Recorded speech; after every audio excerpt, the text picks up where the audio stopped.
Est-ce que tu es comme moi victime du syndrome des vidéos portes ouvertes qui sont en constante augmentation? Qu'est-ce qu'une vidéo porte ouverte? C'est une vidéo qui va te faire un titre magique, comme si elle allait t'apprendre quelque chose de nouveau sur un sujet que tu possèdes déjà. Et tu ouvres la vidéo, tu regardes la vidéo et tu te rends compte que le mec va t'enrober les mêmes choses que tu as déjà entendues 10 000 fois, d'une manière un tout petit peu différente, ou même pas, et sans aucun scrupule, te faire perdre 10 ou 15 minutes de ta vie en te racontant quelque chose que tu sais déjà. Il y a une recrudescence de ces vidéos, une baisse du taux marginal d'utilité de la vidéo regardée sur YouTube, qui est en constante accélération. Et je pense qu'on peut attribuer ça au fait qu'il n'y a pas non plus 1 million de choses à raconter. Et que si tu utilises YouTube, c'est que tu as envie de regarder autre chose. Enfin, en tout cas, si tu l'utilises dans le même état d'esprit que moi je l'utilise, c'est pour entendre un discours un petit peu différent de ce que tu peux entendre via les autres médias. Mais il arrive un moment où ça sature un peu. Et le problème étant, qu'est-ce qu'il y a derrière YouTube? Parce que ça va pas être TikTok, ça va pas être Instagram. Et donc en fait, YouTube est un petit peu la dernière porte. C'est un petit peu l'avant-garde de ce qui peut être raconté ici seulement et pas du tout ailleurs. Mais tu vois, là ce matin, je tombais sur une vidéo. C'était Read Every Day. Qu'est-ce qui se passe quand tu lis tous les jours? What happens when you read every day? Et donc là, j'ai un papier qui commence à me parler de Atomic Habits, du niveau de stress qui descend si tu lis ne serait-ce que 6 minutes par jour, du fait que les gens lisent entre 0 et 5 livres par an et que donc si tu lis ne serait-ce que 25-30 minutes par jour, et bah, tu vas lire entre 25 et 30 livres par an et donc tu vas être largement au-dessus, etc., etc., etc. Le fait que si tu lis, tu vas commencer à développer un cerveau de lecture qui fait que même sans forcer, tu vas lire de plus en plus vite, tu vas devenir de plus en plus cultivé, tu vas devenir plus articulé, les choses vont bien se passer dans ta vie. Un scoop extraordinaire sur le fait que lire améliore ta qualité de vie. Et voilà, et donc, alors j'ai pas regardé cette vidéo, j'en ai fait le résumé, je te rassure, donc ça m'a pas pris si longtemps que ça, mais quand même, ça m'a été recommandé. Et le fait que ça m'a été recommandé montre que l'algorithme a un petit peu de mal à déterminer où sont véritablement mes sujets d'intérêt. Et en même temps, je peux le comprendre parce que vu que je clique plus sur les millions de vidéos sur comment faire un bon DCA sur un ETF, comment faire une bonne diversification, comment choisir ses actions. C'est pareil si tu veux, combien de vidéos tu peux faire sur ce sujet. Je ne sais pas combien de vidéos il y a de faites sur le sujet, c'est inimaginable. J'en ai fait le résumé d'ailleurs moi-même dans une vidéo que tu peux aller voir, dans laquelle je fais le condensé de toutes ces vidéos et le peu de choses qui ne sont pas dites pour le coup dans ces vidéos, pas dites par les gourous YouTube Finance.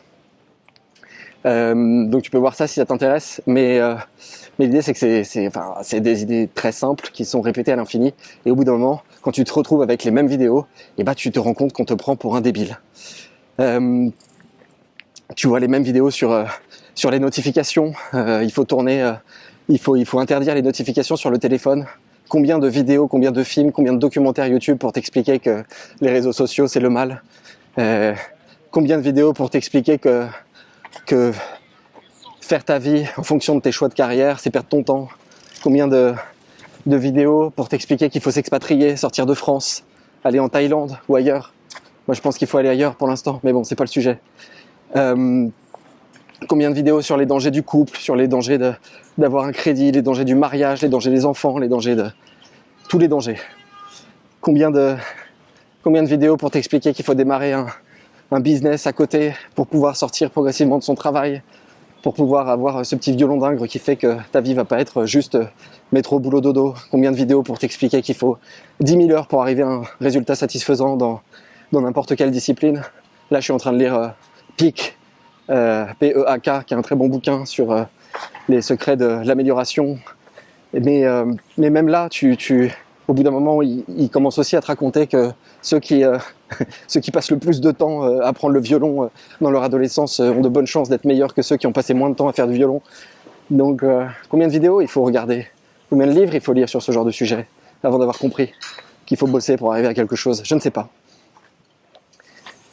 Il arrive un moment où qu'il y a une espèce de dichotomie qui s'installe entre celui qui va faire son taf, qui va aller travailler en bon salarié, ou quelle que soit l'activité professionnelle qu'il a entreprise, qui va pas se poser de questions, qui va y aller tous les matins, qui va faire ça de manière répétitive sans nécessairement progresser à l'intérieur, peut-être même en progressant à l'intérieur d'ailleurs.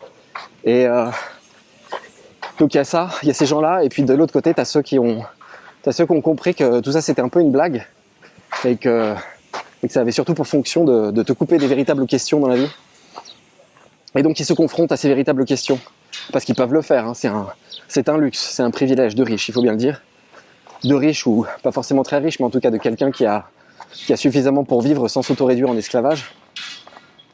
Et ceux qui sont passés du côté de la réalisation de la blague du modèle social tel qu'il est proposé, partent dans une espèce de contemplation, de recherche, souvent un peu épicurienne quand même, faut bien le dire, mais une recherche de vérité, je ne cite personne. Et cette recherche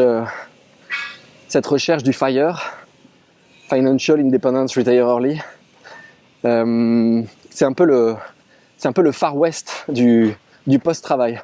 C'est-à-dire qu'on est tous là, généralement avec notre petite caméra, en train de se filmer, en train de regarder ce qu'on pourrait devenir, quel genre de communauté on pourrait trouver avec les gens qui pensent comme nous, ou qui sont en train de regarder ce genre de vidéos, enfin qui se posent quand même ce genre de questions. Et en fait, cette espèce d'avant-garde, dont j'estime faire partie, dont beaucoup d'autres font partie, elle a une responsabilité, et cette responsabilité c'est de déterminer qu'est-ce qu'on fait une fois qu'on réalise le monde prédit par Jeremy Rifkin en 1995, savoir la fin du travail. Qu'est-ce qui se passe une fois qu'on rentre dans ce monde-là?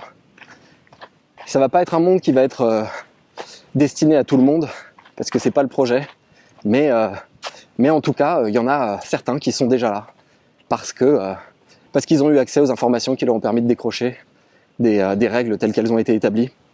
Et tu les trouves, c'est des nomades digitaux, ils vont se balader un peu partout dans le monde, ils vont à la salle de sport, ou ils vont faire la teuf, ou ils se posent des questions, et ils ont tous ça en commun.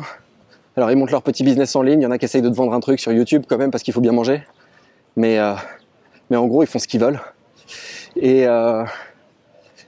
finalement ils posent cette vraie question de ce qui se passe quand on est sorti du monde du travail.